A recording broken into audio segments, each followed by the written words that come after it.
We're going over to Hack Manhattan, which is like a hackerspace that opened up in the city maybe 6 months ago. And they built something they call brain bats, or sometimes they call it brain pong. You wear basically like these headsets that monitor your brainwave activity, and they can monitor two states, like concentrated or like focused on something, or like meditative, like focused on nothing. And that controls the little paddle, and you're just playing, like your classic 70s arcade version of Pong. I mean, that's like really kind of, my like long-term fantasy is that that's where computers are headed, some kind of mind control, some kind of brain-computer interface. So I gotta like train my brain now to be ready for the singularity.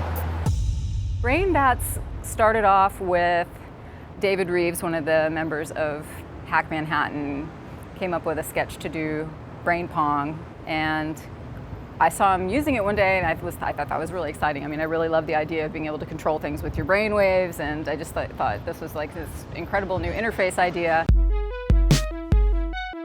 The way that the game works, as we set it up here, is that you wear the EEG headset, and the EEG headset calculates two values, your attention and a value for meditation. So what we do is we take that attention value, so that's how much you're focusing or concentrating on a particular thing. And it could be anything. I do math problems in my head. If your attention level is higher than 50%, which is sort of an arbitrary number, but it has to be higher than that 50% in order for your paddle to move. So in order to beat the computer, you have to maintain a very high level of focus for the duration of the game. It seems to me like if I'm trying in my head to speak in Spanish, that my attention score goes really high. Math doesn't seem to work at all, but like translating one thought into another language seems to be pretty good for the attention score versus the meditation score.